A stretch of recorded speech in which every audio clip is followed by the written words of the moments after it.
Às vezes, não são os gigantes que nos derrubam, são as pequenas coisas. Muitos de nós fazemos um grande alarde por questões de pouca importância. Nós nos ofendemos tão facilmente. A vida será justa para nós? Não, não é. Por causa da expiação de Cristo, tudo o que é injusto nesta vida é resolvido. A questão para nós é, o que faremos hoje? A batalha realmente é do Senhor. Só precisamos olhar para Ele.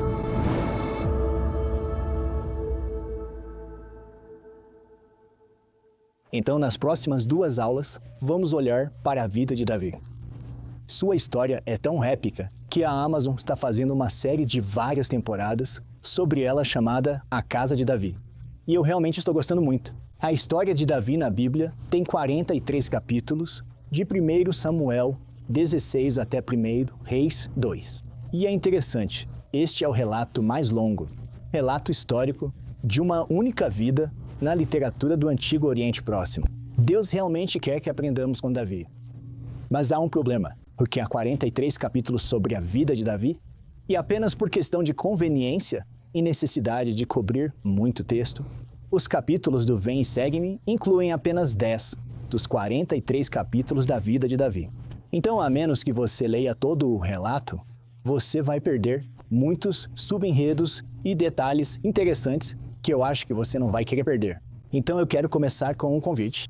Pegue uma tradução moderna da Bíblia e tente ler ou ouvir de 1 Samuel 16 até 1 Reis 2. Eu realmente tentei isso por mim mesmo, enquanto estava dirigindo para o aeroporto. Eu estava gostando tanto da história que acabei perdendo a saída para o aeroporto. Era tão intrigante. Sério, essa é uma história cativante. Agora, antes de mergulharmos em algumas das histórias de Davi, vamos definir o contexto. Davi viveu por volta de 1000 a.C. e quando ele era criança, Saul era o rei.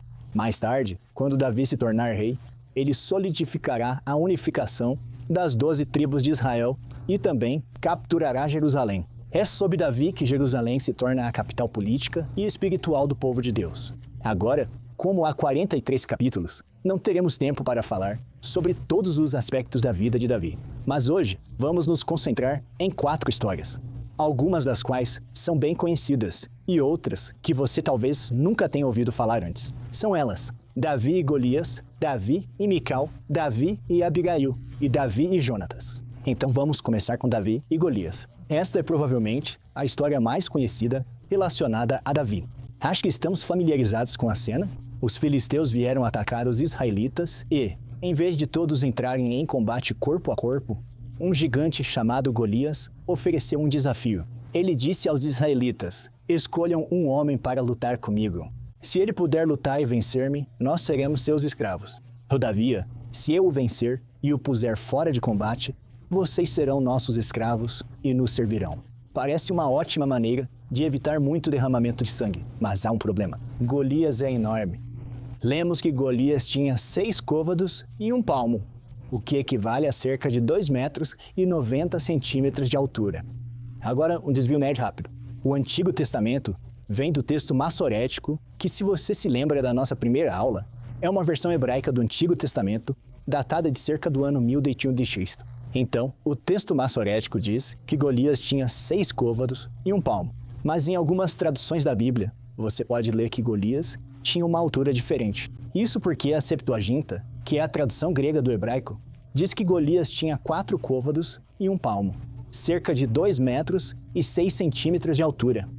E o que é interessante é que os manuscritos do Mar Morto, que foram descobertos há apenas algumas décadas, concordam com a Septuaginta. Mas para nossos propósitos, de qualquer forma, Golias ainda é um gigante, porque na época, o homem israelita médio tinha pouco mais de 1,5 metro de altura. Então Golias se impõe sobre eles. E não é só a altura dele, ele também tem um equipamento impressionante. Lemos que ele usava um capacete de bronze na cabeça e vestia uma couraça de escamas de bronze que pesava 60 quilos. Eu nem acho que conseguiria levantar 60 quilos, quanto mais usar 60 quilos. Nas pernas usava caneleiras de bronze. Seriam como caneleiras realmente impressionantes. E tinha um dardo de bronze pendurado nas costas. A haste de sua lança era parecida com uma lançadeira de tecelão, e sua ponta de ferro pesava 7 quilos. Então, uma vara de tecelão é uma viga grossa e pesada. Não é o tipo de coisa que você normalmente carrega por aí. E pense na ponta da lança pesando 7 quilos. Imagine a cena, Golias desfilando em sua armadura. Não é de se admirar que os israelitas estejam com medo. O texto diz: ao ouvirem as palavras do filisteu, Saul e todos os israelitas ficaram atônitos e apavorados. Então vem Davi. Davi era o caçula dos filhos de Jessé, um menino que apacentava as ovelhas de seu pai. Ele nem estava no exército. Ele é basicamente um entregador glorificado do Uber Eats, que está levando pão e queijo para seus irmãos. E enquanto ele entrega a comida, ele ouve as provocações de Golias. Então há um contraste, um gigante revestido de bronze contra um menino. E eu adoro como Timothy Keller aponta que a fonte de força de Golias e Davi é muito diferente. Golias tem muitos poderes e habilidades naturais, e ele tem muito do que poderíamos chamar de tecnologia apoiando-o. Essa é a sua fonte de força. Golias não tem medo. Ele acha que nada pode machucá-lo. E talvez, às vezes, nós mesmos estejamos em uma situação semelhante. Tudo está indo bem em nossas vidas. Estamos felizes, estamos contentes, podemos fazer qualquer coisa, nada pode nos machucar, até que machuque. E acordamos um dia e descobrimos que a boa saúde pode se transformar em má saúde para nós ou para alguém que amamos. E descobrimos que todas as coisas que pensávamos que nos protegiam da dor não podem mais nos proteger. Então o caminho de Golias pode funcionar por um tempo, mas nunca dura. Compare a fonte de força de Golias com a de Davi. Repetidamente Davi diz: o Senhor me livrará, eu vou contra você em nome do Senhor dos Exércitos. Hoje mesmo o Senhor o entregará nas minhas mãos. Eu o matarei e toda a terra saberá que há Deus em Israel. E o meu favorito, a batalha é do Senhor. Já falamos sobre frase de efeito antes. Você marcou essa frase de efeito nas suas escrituras? Digo, isso é poderoso. Davi está no nível onde todos queremos estar. Quando você chega onde Davi está, pode enfrentar os gigantes em sua vida com confiança, porque realmente acredita que a batalha é do Senhor. E eu acho que você ainda pode ter esse tipo de fé, mesmo em nossa sociedade moderna, desafiadora. Eu penso em um homem. Ele tinha 48 anos e tinha uma grande tarefa pela frente. Ele era o presidente de uma faculdade júnior e recebeu a tarefa de transformá-la em uma universidade de 4 anos. Foi difícil por todos os relatos, e especialmente porque poderia haver pessoas na comunidade local que eram contra a mudança. Quando um de seus colegas na equipe de transição perguntou a ele: presidente, você está com medo? Ele respondeu: se eu achasse que teríamos que executar essa transição confiando exclusivamente em nossa própria experiência e julgamento, então eu estaria apavorado. Mas teremos a ajuda do céu, porque sabemos quem está no comando e que não estamos sozinhos. Então não, eu não estou com medo. Esse é o espírito que Davi tinha quando enfrentou Golias, e é o espírito de outro Davi também, David A. Bednar, que liderou a transição do Ricks College para a BYU, Idaho. E eu acho que é possível para nós desenvolvermos essa fé semelhante à de Davi. Isso acontece linha por linha, não da noite para o dia, mas pequenas e simples experiências se acumulam. Foi assim para Davi também. Ele disse: quando aparece um leão ou um urso e leva uma ovelha do rebanho, eu livro a ovelha de sua boca. Quando se vira contra mim, eu o pego pela juba e lhe dou golpes até matá-lo. Eu matei um leão e um urso. Esse filisteu incircunciso será como um deles. Pequenas experiências que temos em nossas vidas podem nos ajudar. E eu sei que às vezes isso não soa muito otimista, mas às vezes em nossas vidas pode parecer que estamos enfrentando um Golias, mas na verdade é o leão ou o urso que estamos enfrentando, nos preparando para desafios ainda maiores à frente. Eu não digo isso para que alguém fique sombrio ou pense: oh não, o que está por vir? Porque na força do Senhor podemos fazer todas as coisas e podemos ter verdadeira confiança em Deus, não importa qual seja o resultado. Então Davi declarou: a batalha é do Senhor. Quero que você imagine uma pessoa que enfrenta desafios sérios. O que mudaria na vida deles se eles acreditassem profundamente, verdadeiramente, que o Senhor lutaria suas batalhas por eles? Eu caio muito na armadilha de que tenho que fazer tudo, e se eu não fizer tudo certo, então tudo vai falhar. Mas eu posso descansar então e dizer: eu fiz tudo o que posso fazer, e eu sei que você tem essa batalha. O que eu fiz é suficiente. Você consagrará esse esforço para a vitória? Obrigado. O que passamos nesta vida não é apenas sobre esta vida, é sobre a eternidade. E aprender a confiar no Senhor o suficiente para nos dar esse tipo de força. O tipo de força que precisaríamos para enfrentar um Golias. Não apenas nos tornará mais fortes para nós mesmos e para nossas famílias, mas para nossas vidas eternas. Obrigado. Então não queremos ser como Golias. Queremos ser como Davi. Mas o que acontece nos dias em que não somos nenhum dos dois? Porque, sendo honesto, muitas vezes sou como Saul, atônito e apavorado. E quando Saul estava apavorado, ele procurava um libertador. Para Saul, o libertador era Davi. E para nós, quando estamos desanimados e apavorados, o libertador não é Davi, é seu descendente, Jesus Cristo. Davi parecia um herói muito improvável. Cristo era o mesmo? Falando sobre ele, Isaías disse que não havia beleza nele para que o desejássemos. Mas Jesus é o verdadeiro e melhor Davi. Davi viajou para o vale de Elá para enfrentar Golias. Jesus caminhou pelo vale da sombra da morte, libertando-nos do cativeiro. Então pense sobre sua vida. Quem é você hoje? Se somos Golias, é hora de nos arrependermos de confiar em nossa própria força, de pensar que podemos fazer tudo. Se sou como Saul, atônito e apavorado, posso lembrar que o grande Davi já venceu a vitória. Se você é Davi, sabe profundamente que a batalha realmente é do Senhor. Só precisamos olhar para ele. Agora, a história de Davi e Golias é realmente famosa. Mas esta próxima história, a história de Davi e Mical, é muito menos famosa. Na verdade, recentemente perguntei a um grupo de cerca de 50 pessoas: quantos de vocês já ouviram a história de Davi e Batseba? Quase todas as mãos se levantaram. Mas quando perguntei quem já ouviu a história de Davi e sua primeira esposa, Mical, quase nenhuma mão se levantou. Embora, se você estiver assistindo a série Casa de Davi, isso possa mudar com o tempo. A história pode se tornar mais conhecida, mas vamos discutir. Pouco depois de Davi matar Golias, as mulheres dançavam e cantavam. Saul matou milhares e Davi dezenas de milhares. Saul não gostou dessa música. Mas lemos que Mical, filha de Saul, amava Davi. É como Romeu e Julieta. Garoto conhece garota, mas os pais se odeiam. Saul está realmente com ciúmes de Davi. E então ele decide usar o amor de Mical por Davi para armar uma armadilha. Saul envia alguns de seus servos para dizer a Davi: a filha de Saul está apaixonada por você. Saul quer que você se case com sua filha. Davi ficou surpreso. Ele disse: vocês acham que tornar-se genro do rei é fácil? Sou homem pobre. Não tenho recursos suficientes para dar um dote pela filha do rei.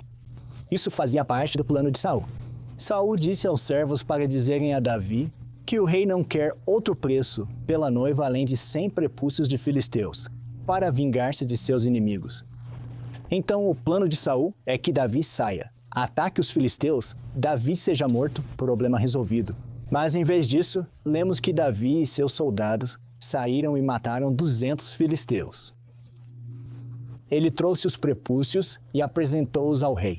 Agora talvez estejamos começando a entender por que esta é uma história menos conhecida. Frequentemente falamos sobre Amon cortando os braços e entregando-os aos reis. Mas a história dos prepúcios sendo entregues a Saul talvez não compartilhe isso na primária. Então Saul fica surpreso. Mas o que ele pode fazer, certo? Então lemos que Saul lhe deu em casamento sua filha Mical. E novamente, lemos que Mical amava Davi. É uma história de amor incrível. Garoto conhece garota. Garota se apaixona pelo garoto. Garoto consegue 200 prepúcios dos filisteus. O que poderia dar errado? Mas no próximo capítulo, Saul continua com raiva de Davi. Ele quer matá-lo, e Mical descobre isso. Então ela ajuda Davi a escapar por uma janela e depois diz aos soldados que Davi está doente para ganhar tempo. Ela cria um Davi falso usando pelos de cabra e até coloca um fígado de cabra debaixo do cobertor para parecer que Davi está se mexendo um pouco. É meio como curtindo a vida adoidado. Então Mical atrasa os soldados e Davi escapa. E Davi está seguro por um dia, mas os problemas se multiplicam. Davi está constantemente fugindo E Saul pega Mical e a dá para se casar com outra pessoa. Davi também, enquanto está fugindo, se casa com 2 outras mulheres. Então agora, nossos amantes desafortunados estão ambos casados, mas com pessoas diferentes. Avançando vários anos, quando chegamos ao final de 1 Samuel, Saul é morto em uma batalha com os filisteus, e com o tempo, Davi se torna cada vez mais poderoso. Mas ainda há alguns descendentes de Saul que se opõem a ele. Então, certo dia, um dos generais dos descendentes de Saul vai até Davi e diz: "Quero mudar de lado. Quero me juntar ao seu time." Davi diz: "Bem, farei um acordo com você, mas com uma condição. Não compareça à minha presença, quando vier me ver, sem trazer-me Mical, filha de Saul." Agora quero reconhecer que há muitos detalhes que não temos nessa história. Mas gosto de imaginar que Mical ficou feliz em voltar para Davi. Quem sabe, talvez ela gostasse muito mais do segundo marido. Mas vamos imaginar que é apenas esse belo reencontro. Você consegue ver isso como uma incrível história de amor? Eles estão juntos novamente. Tudo está incrível. Eles conquistam Jerusalém. Um dia, Davi é vitorioso na batalha e traz a Arca da Aliança para Jerusalém. O que você faria se trouxesse a Arca da Aliança para Jerusalém? Você faria uma festa de dança, claro. Lemos que Davi foi dançando com todas as suas forças perante o Senhor. Na verdade, temos algumas imagens desse evento.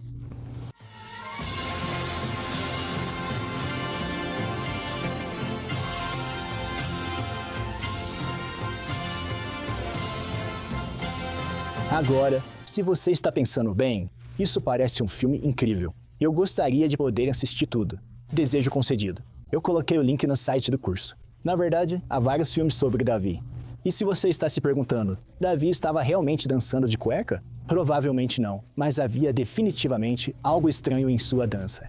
Porque lemos: entrando a arca do Senhor na cidade de Davi, Mical, filha de Saul, observava de uma janela. E ao ver o rei Davi dançando e celebrando perante o Senhor, ela o desprezou em seu coração.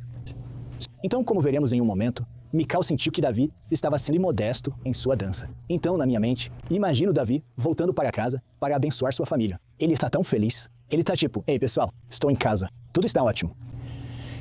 Agora Mical tem uma escolha. Ela poderia dizer: "Bem-vindo de volta, querido. Dar-lhe um beijinho na bochecha, servir-lhe um pouco de comida. Na próxima segunda-feira à noite, traga para a Força da Juventude a sessão de música e dança." Sabe, como ter uma pequena noite familiar sobre isso.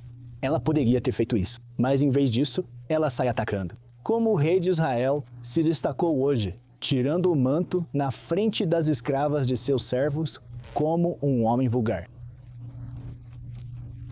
Então, a palavra hebraica aqui não significa necessariamente que Davi está vestido de forma imodesta. Isso é possível. Também pode significar que ele estava apenas sendo imodesto ou vulgar, agindo abaixo de sua dignidade em sua dança. Mas de qualquer forma, agora Davi tem uma escolha. Ele poderia dizer: "Querida, você está certa. Sinto muito. Deixe-me levá-la para jantar esta noite." Mas em vez disso, Davi revida. Ele diz: "O Senhor me escolheu em lugar de seu pai ou de qualquer outro da família dele, me designou soberano sobre o povo do Senhor. Me rebaixarei ainda mais. Mas serei honrado por essas escravas que você mencionou." Como a história termina? Lemos: "E até o dia de sua morte, Mical, filha de Saul, jamais teve filhos." Eu compartilhei essa história uma vez e alguém disse: cara, eles lutaram contra a infertilidade. Isso é tão difícil?" Só para ficar claro, isso não é o que estava acontecendo. E quero reconhecer que há diferentes maneiras de interpretar essa história, certo? Talvez Davi estivesse realmente dançando diante do Senhor de uma maneira incrível e justa, e Mical estivesse sendo muito mesquinha. Ou talvez Davi tenha sido um idiota por anos, e isso seja a gota d'água. Não estou tentando dizer exatamente o que aconteceu na história, mas uma coisa é certa. Em algum momento, Mical amou Davi e agora há uma ruptura irreconciliável. Algo assim acontece hoje em dia? O presidente Hinckley disse: "Tantos de nós fazem um grande estardalhaço por coisas sem importância. Ficamos ofendidos com muita facilidade. Feliz é o homem que pode deixar de lado os comentários ofensivos de outrem e seguir seu caminho." A história de Davi e Mical me lembra uma história no livro de Mórmon. Você deve se lembrar que o capitão Moroni estava frustrado com Parorã. O capitão Moroni precisava de mais homens, mais recursos, então ele escreve a Parorã uma carta severa. Ele diz: se vocês não enviarem mais reforços, iremos matá-los. E o que Moroni não sabia é que Paoran estava fugindo. Ele havia sido expulso da terra de Zarahemla. Ele mal estava sobrevivendo. Mas Paoran respondeu e disse: em tua epístola censuraste-me, mas isso não importa. Não estou zangado. Pensem como as coisas teriam sido diferentes se Paoran tivesse respondido como Davi. E se Paoran tivesse escrito a Moroni dito: bem, o Senhor me escolheu em vez de você para ser o juiz supremo deste povo? Quero dizer, toda a sociedade nefita poderia ter entrado em guerra civil. E pensem como a vida de Davi poderia ter sido diferente se ele tivesse respondido suavemente como Paoran. Então, talvez, da próxima vez que você ou eu nos encontrarmos em uma situação de conflito, possamos lembrar as palavras de Paoran: você me censurou, mas isso não importa. Não estou zangado. Agora, aqui está uma dica profissional para você. Se você estiver em uma discussão com seu cônjuge, recomendo não usar a frase exata: você me censurou, mas isso não importa. Eu não estou zangado? Aprendi com a experiência pessoal que isso pode ter o efeito oposto ao pretendido. Mas podemos ter o espírito dessa frase em nossos corações. E é tão importante que o façamos porque Davi podia derrotar Golias, mas não conseguia conquistar o coração de Mical. E isso nos lembra que às vezes não são os gigantes que nos derrubam, são as pequenas coisas. Então vamos parar um momento e tentar algo. Feche os olhos por um momento e vou te fazer 3 perguntas. Primeiro, pense em uma conversa recente em que você gostaria de ter respondido de forma diferente. O que foi dito? Segundo, pense em uma frase ou sentença que você poderia ter dito em vez disso. Terceiro, quais hábitos práticos poderiam te ajudar a falar com palavras mais gentis? Quais pensamentos vieram à sua mente? Tive que ter uma conversa difícil com uma mulher, onde tivemos um desentendimento, e claro, eu sabia que estava certa. E eu estava realmente hesitante, porque não sou muito boa nessas conversas difíceis e constrangedoras. Mas eu fui lá e disse: sabe, isso não vai funcionar, e eu espero que você esteja bem com isso. Eu saí de lá muito desconfortável. Eu pensei: como posso fazer isso melhor? Então comecei a pesquisar, e como uma pessoa de 70 anos, já estava na hora de eu aprender a fazer isso. E descobri que dizem para começar com algo agradável. Comece com algo positivo. Então eu realmente tenho pensado muito sobre isso. Por exemplo, eu poderia ter dito: muito obrigada pelo que você disse e pela direção que você queria seguir. Isso realmente diz muito sobre você. Posso oferecer uma opinião diferente? Podemos apenas falar sobre outra coisa. Teria sido muito mais tranquilo. Obrigado. Então a história de Davi e Mical é trágica. Termina em um casamento desfeito. Não há um final feliz. Eu amo, no entanto, que o livro do Apocalipse promete um final diferente em uma futura celebração de casamento. Lemos: chegou a hora do casamento do Cordeiro, e a sua noiva já se aprontou. Onde Mical foi abandonada por Davi, Cristo, o verdadeiro noivo, nunca abandonará sua noiva, nós. E onde Davi falhou com Mical, Jesus Cristo está sempre intercedendo em nosso favor. E em nossa próxima história, vemos um exemplo poderoso de intercessão ao olharmos para Davi e Abigail. Então aqui está o contexto: Davi está fugindo de Saul. Ele e cerca de 600 de seus soldados estão vivendo no deserto. Eles são como guardas de segurança não pagos, protegendo os pastores de um homem rico chamado Nabal. Então, quando chega a hora de tosquear as ovelhas, Davi educadamente envia alguns mensageiros a Nabal e diz: quando seus pastores estavam conosco, nós não os maltratamos, por isso seja favorável. Por favor, dê a nós, seus servos, e a seu filho Davi o que puder. Mas Nabal, cujo nome literalmente significa tolo, faz você se perguntar o que sua mãe estava pensando quando ele nasceu. Nabal retruca: quem é Davi? Quem é esse filho de Jessé? Por que deveria eu pegar meu pão e minha água e a minha carne e dá-los a homens que vêm, não se sabe de onde? Bem, essa é a coisa errada a se dizer a um guerreiro faminto, com 600 homens armados. Então Davi diz a seus soldados: ponham suas espadas na cintura. Ele está pronto para exterminar Nabal e toda a sua casa. Então os servos vão até Abigail e contam a ela como Nabal está maltratando Davi. Abigail faz uma rápida ida ao Costco, pega um monte de bolos de figo e vai ao encontro de Davi na estrada. Agora pare e pense sobre isso. Esta é uma época em que a maioria das mulheres não saía da segurança de suas tendas, muito menos para enfrentar um exército. Davi e seus homens poderiam facilmente tê-lo ignorado ou pior, mas Abigail é tão corajosa e ela faz o que pode ser um dos discursos mais poderosos de todo o Velho Testamento. Ela se curva diante de Davi e diz: "Meu senhor, a culpa é toda minha." Ela diz: "Olha, meu marido, ele realmente não sabe do que está falando. Eu trouxe esta comida para você. Por favor, aceite. E também, Davi, lembre-se, Deus tem um plano maior para você." Ela diz: "O Senhor certamente fará um reino duradouro para ti, que travas os combates do Senhor. E quando o Senhor tiver feito a meu senhor todo o bem que prometeu, meu senhor não terá no coração o peso de ter derramado sangue desnecessariamente."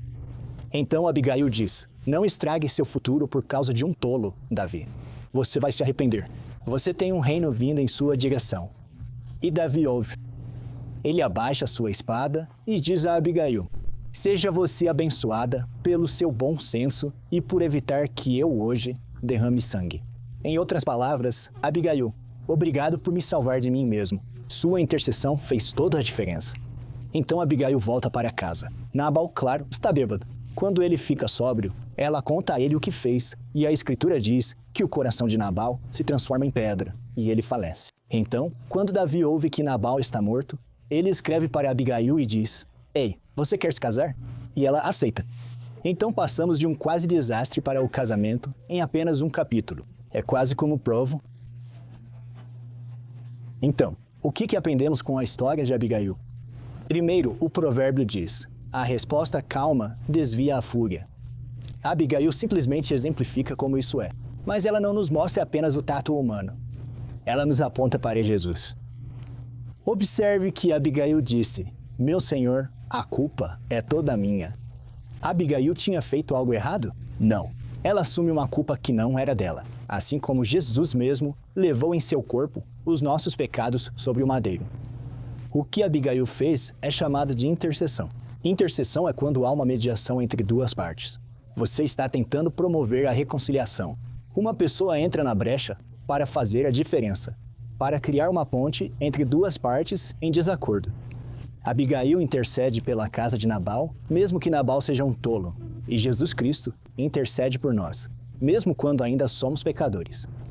De fato, o livro de Hebreus diz: Cristo é capaz de salvar definitivamente aqueles que, por meio dele, aproximam-se de Deus, pois vive sempre para interceder por eles. E eu quero dar um passo atrás e pensar como isso pode ser para nós hoje. Abigail intercedeu em nome de Nabal. Nos nossos dias, como seria uma pessoa interceder hoje? Talvez seja um amigo que fala em nome de alguém que não está presente.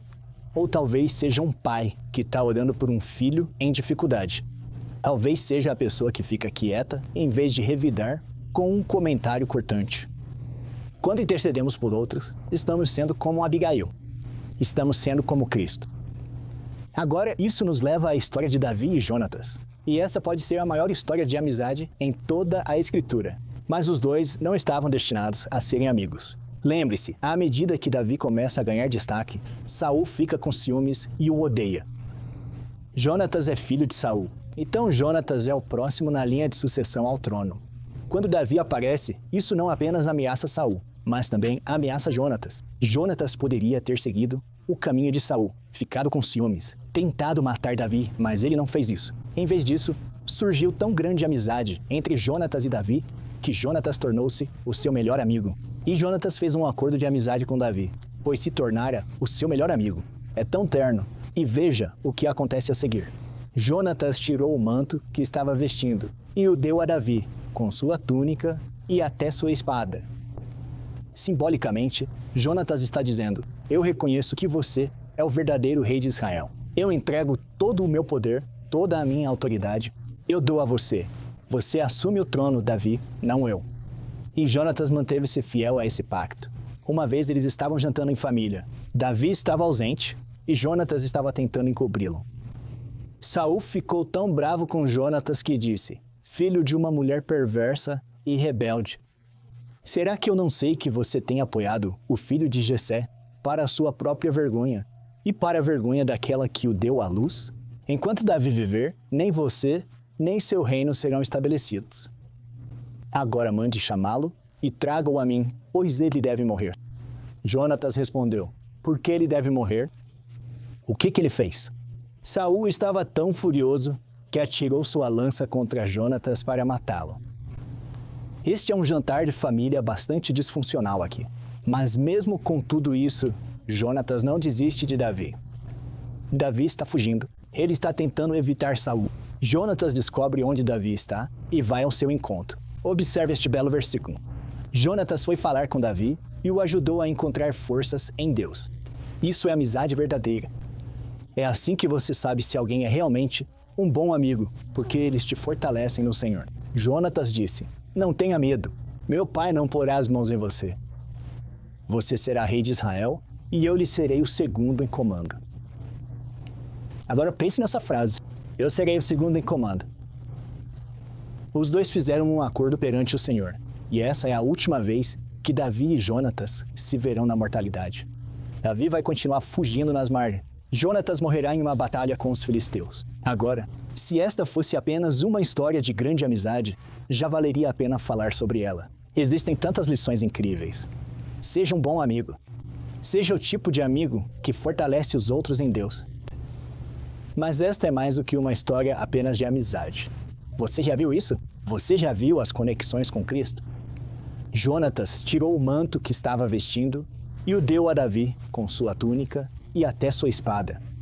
Timothy Keller aponta que Jonatas tirar seu manto e dá-lo a Davi simboliza Jesus Cristo, que renunciou ao seu trono para vir à terra nos salvar. Jonatas, ao renunciar seus poderes terrenos, nos aponta para Cristo, que esvaziou-se a si mesmo, vindo a ser servo, tornando-se semelhante aos homens. E sendo encontrado em forma humana, humilhou-se a si mesmo e foi obediente até a morte, e morte de cruz. Jonatas abandona seus privilégios divinos. Ele renuncia ao seu trono para que Davi pudesse ascender ao trono. Jesus abandonou seus privilégios divinos para que possamos ressuscitar. Essa é toda a boa nova do Evangelho. Agora podemos nos perguntar, isso foi justo? Foi justo que Jonatas perdesse seu trono? Não, não foi. Foi justo que Cristo tivesse que sofrer? Não, não foi. A vida será justa para nós? Não, não é. Mas Jonatas não estava preocupado com justiça. E por causa de Jesus Cristo, nós também não precisamos nos preocupar com isso. O elder Quentin Cook disse, graças à expiação de Cristo, tudo o que é injusto nesta vida é resolvido. Então, na conversa entre Davi e Jonatas, podemos ver Jonatas como um tipo de Cristo, sacrificando-se por Davi como Cristo se sacrificou por nós. Mas há também outra conexão com Cristo nesta amizade, porque lembre-se que Davi é o ungido do Senhor e a palavra Messias significa ungido. Então, o que acontece se olharmos para essa mesma conversa, mas vermos Davi como o tipo de Cristo? Jonatas olha para Davi, Jonatas olha para Cristo e diz, eu lhe serei o segundo. Você toma o meu trono. Você é o número 1. Eu serei o segundo. Timothy Keller diz que você tem que fazer exatamente o que Jonatas fez. Você tem que olhar para Jesus Cristo e dizer, se você vai entrar na minha vida, eu tenho que sair do trono da minha vida. Eu não posso apenas acreditar em você. Eu não posso apenas tentar te imitar. Eu tenho que te entregar minha vida. Eu tenho que tirar meu manto. Eu tenho que dizer, você é o primeiro. Você é o Senhor absoluto da minha vida. Fizemos o que Jonatas fez. Realmente dissemos ao Senhor, eu serei o segundo depois de você. Você é o primeiro. Você é o Senhor da minha vida? Agora, hoje vimos 4 histórias de Davi, todas apontando para Jesus Cristo. E isso não é surpreendente, porque há uma poderosa profecia sobre Davi e sua conexão com o Salvador. Em 2 Samuel 7, Deus prometeu a Davi, sua dinastia e seu reino permanecerão para sempre diante de mim. O seu trono será estabelecido para sempre. Essa promessa se cumpre no descendente de Davi, Jesus Cristo. O título do Salvador, filho de Davi, é tão importante que Mateus, logo no primeiro versículo do primeiro capítulo, nos fala de Jesus Cristo, o filho de Davi. Nós o reconhecemos como o verdadeiro rei. Havia um homem cego. Seu nome era Bartimeu. Ele ouviu que Jesus estava chegando. Ele clamou: Jesus, filho de Davi, tem misericórdia de mim. Embora Bartimeu fosse cego, ele reconheceu Cristo como o verdadeiro rei, mas nem todos o fizeram. Um dia, Cristo estava conversando com algumas autoridades judaicas. Ele perguntou: o que vocês pensam a respeito de Cristo? De quem ele é filho? Eles deram a resposta correta. É filho de Davi, mas não reconheceram a pessoa à sua frente como seu rei. Quando Cristo entrou em Jerusalém, montado em um jumento, a multidão gritava: Hosana ao filho de Davi. Jesus Cristo, o filho de Davi, é o verdadeiro rei, e um dia ele vai voltar. E não precisamos nos perguntar o que faremos naquele dia, porque já sabemos a resposta. Todo joelho se dobrará diante dele. A pergunta para nós é: o que faremos hoje? Porque todo coração tem um trono. Quem se senta no seu? Você ou o filho de Davi?